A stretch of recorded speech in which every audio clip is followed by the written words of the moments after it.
Hey guys, what's up and welcome to today's video. Today I'm going to be going over all of the books that I plan to read in the month of August.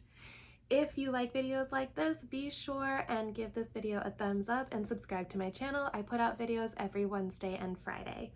All right, let's go ahead and get started. So this first book that I'm going to talk about, I actually already started to read it. I started to read it at the end of July, and that book is The Change by Kristen Miller. And so far I'm about a quarter of the way through and I'm really enjoying this one. So this one follows the storyline of three different women. All are roughly in their 40s and 50s, and they've just started their change through menopause. And with those changes comes powers that are becoming revealed to them. So this one says, after Nessa James's husband dies and her twin daughters leave for college, she's left all alone in a trim white house near the ocean. In the quiet of her late 40s, the former nurse begins to hear voices. It doesn't take long for Nessa to realize that the voices calling out to her belong to the dead, a gift that she's inherited from her grandmother. On the cusp of 50, suave advertising director Harriet Osborne has just witnessed the implosion of her lucrative career and her marriage. She hasn't left the house in months. From the outside, it appears as if she and her garden have both gone to seed. But Harriet's life is far from over. In fact, she's undergone a stunning and very welcome metamorphosis. Ambitious former executive Jo Levison has spent 30 long years at war with her body. The free-floating rage and hot flashes that arrive with menopause feel like the very last straw, until she realizes she can channel them and finally come into her power. Guided by voices only Nessa can hear, the trio discover a teenage girl whose body was abandoned beside a remote beach. The police have written the victim off, but the women refuse to buy into the official narrative. Their investigation leads to more bodies and to the town's most exclusive and isolated enclave, a world of stupendous wealth where the rules don't apply. With their newfound powers, Jo, Nessa, and Harriet will take matters into their own hands. And that sounds really interesting to me, and so far it actually really is interesting. I guess I can kind of relate more to these women now that I'm getting, dare I say, older. I'm now in my 30s and soon I shall be going through menopause. Can't believe I'm saying that. That hurts. But, well, it'd be really cool if when I went through menopause, I became a witch and had superpowers. But probably won't be the case for me. I'm interested to see where the story takes me and unfolds. The next book that I'm going to read is The Night Shift by Alex Finlay. This one I've had saved on my Amazon wish list for a very long time now. It sounds so interesting and I'm so glad that my library had it.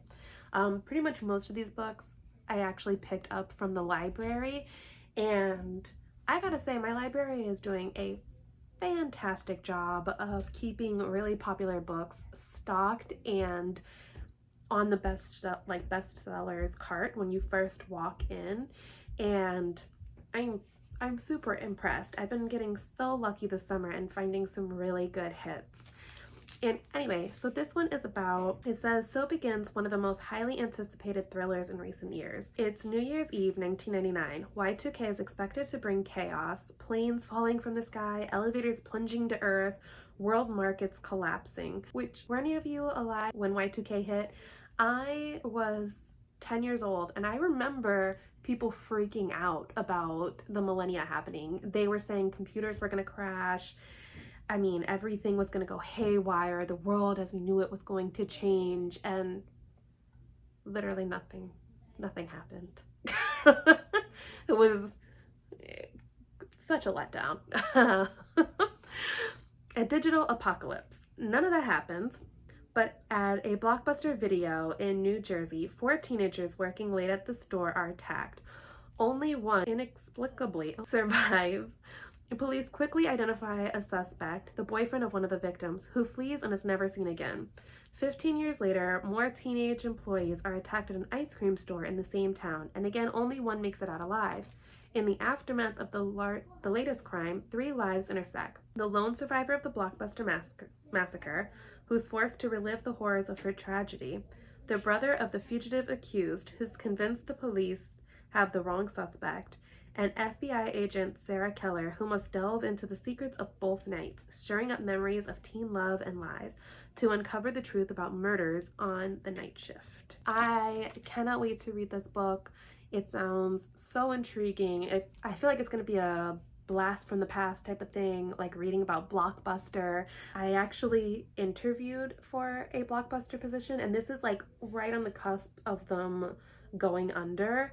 And I'm glad that I decided not to take the job and to get a job somewhere else, because I would have lost my job in like 6 months. But anyway, so I'm here for a good nostalgia read, and I'm hoping it really doesn't disappoint. The next book that I'm gonna read is The Last Time I Lied by Riley Sager.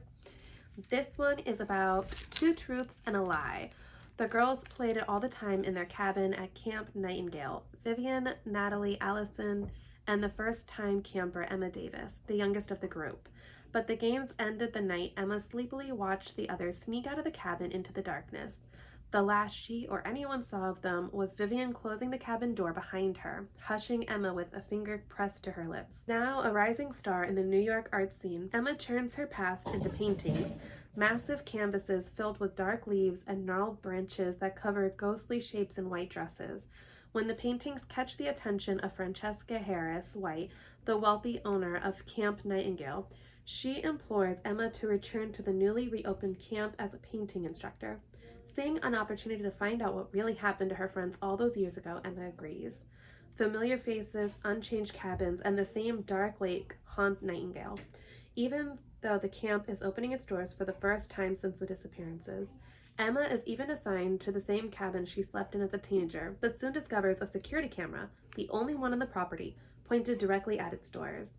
Then cryptic clues that Vivian left behind about the camp's twisted origins begin surfacing. As she digs deeper, Emma finds herself sorting through lies from the past while facing mysterious threats in the present.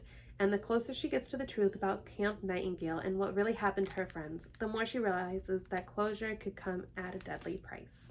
So this one, I have never read this author before, but I did hear that this is one of his better books that a lot of people recommend. And I've never actually been to camp. I always wanted to as a young girl. It always sounded so fun. There used to be a show, I think it was on the Disney Channel, or maybe it was Nick Jr., that had a show about, it was like a reality show about kids going to camp. And I was always so jealous. I always wanted to go to camp when I was younger. And so maybe that's why I really want to read this one. Maybe to kind of live through those characters and see what camp life was all about. The next book I've never heard of before, and I found it on like this little display table that my library had set up about like camping and things like that. I'm assuming it's because this is more like kind of a ghost story. And that's The Boy Who Drew Monsters by Keith Donahue. So this one is, ever since he nearly drowned in the ocean 3 years earlier, 10-year-old Jack Peter Keenan has been deathly afraid to leave his home in a small coastal town in Maine. Instead, Jack Peter begins to draw monsters. And when those monsters take on a life of their own, no one is safe from the terror they inspire. His mother, Holly, begins to hear strange sounds in the night coming from the ocean. When she seeks answers from the local Catholic priest and his Japanese housekeeper, they fill her head with stories of shipwreck and ghosts. His father, Tim, wanders the beach, frantically searching for a strange apparition running wild in the dunes. And the boy's only friend, Nick, becomes helplessly entangled in the eerie power of the drawings.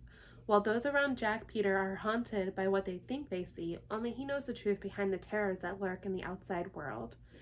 In the tradition of The Turn of the Screw, Keith Donahue's The Boy Who Drew Monsters is a mesmerizing tale of psychological terror and imagination run wild. So I don't know about you guys, but I'm really in the mood for some really scary books, some fantasy books. I want to be taken to another world and paranormal fiction and So that's why I picked up this one. I'm really sick of summer. I'm really over the heat. I'm so ready for fall and winter. I live in Florida, so it's gonna be hot here for another few months. I would say probably we might see some nice weather in October, but I can't wait for spooky season to finally be here.